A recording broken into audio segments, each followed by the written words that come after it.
What's going on, New Gaming Order? This is Alex Lexus, the man, the myth, the juggernaut, hitting you with the head crush. And was running a little late.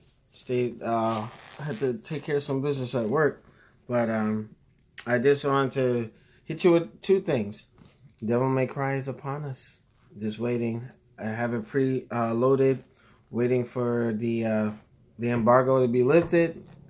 For those of you who were able to get a disc, aka Shin to the Wall, Mr. Geeking Out, he went ahead and had the disc, but I went digital. I don't deal with the stores anymore if I can help it. But I did want to bring issue with folks who got the game early and freaking spoiling it. Like, come on, guys. Like, you got some people who really are invested in Devil May Cry, the story, the lore, and all that. And you're raining on people's parades, just throwing that stuff up there before the game is out. What, for views and all that? I used to be that guy, like, where it'd be like fighting games. We had access to Street Fighter 4 before a lot of people, and we put that up. But don't put things up that's story-driven. That's just an a-hole thing to do. That's just my thing on it. You know, I have made some posts, but if you get the game early, don't ruin it. Like, we're just, I don't know, but...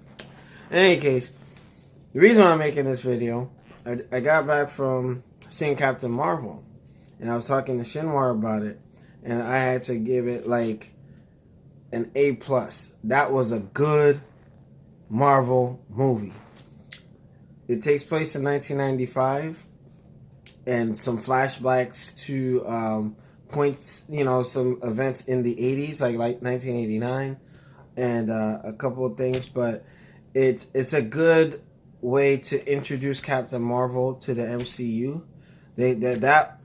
Bro, I was just blown away. I thought I was blown away by Aquaman, and it's not to say one is better than the other, but I went to see it in Dolby surround sound, and man, let me tell you, this is like their female Superman. Like it was.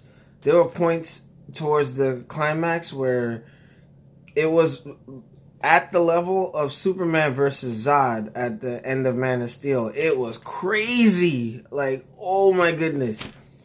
Carol Danvers. Oh my God. And I like how they painted or actually laid down the foundation for her connection with Nick Fury. They were tight. They were cool, you know? And it'll explain when you fast forward to, you know, for those of you who saw the end of Infinity War and what a certain individual had in their hand, they directly answer that. And somebody's a little pissed off when they get back to Earth. But I'm going to just leave it at that. I have to say, Marvel is on fire. They're killing it. They're killing it with their MCU. You know, hopefully, you know, with movies like this, it goes to show you, DC, take a page out of Marvel, Kevin Feige's book. It's paced. You don't rush it.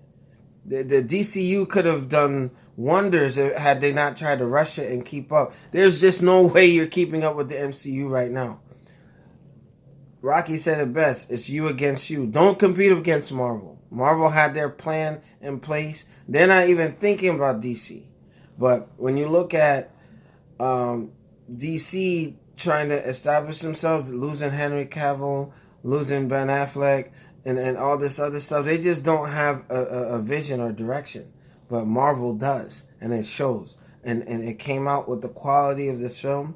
I'm probably going to link up with Geeking Out and do a joint venture to do a podcast on the movie, possibly spoiler-free, and then spoilers, you know, we'll try to work that out. But go see Captain Marvel. It was freaking awesome. Shinwar and I got to see it a little early today. He got in around the same time I did.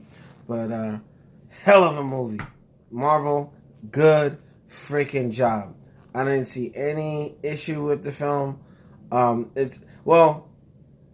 were a race of characters that I didn't know was going to be in the film. And I was big on Silver Surfer, Fantastic Four when I was growing up. So when I saw this race of beings in the movie. I'm like, oh, I didn't know they were going to be in it, but it is what it is. It was good stuff. So, if for those of you who are familiar with that race, you know, you got to think of, like I said, Fantastic Four, Silver Surfer, a lot of, like, because they're all interconnected, you know. But I don't want to say what Infinity Stone that they actually directly referred to, but yeah, you'll see it. Go enjoy the film. I'm pretty sure critics are gonna try to say something. I didn't find any fault. I didn't even hear any critic reviews on it. That's why I go to see it on Thursdays. But if you take it for what it is, they did make some kind of changes to the origin lore, but it's nothing that broke it completely. But I think they did a good job. This has been the man, the myth, the juggernaut. Alex Lexus hitting you with the head crush, and I'll see y'all next time.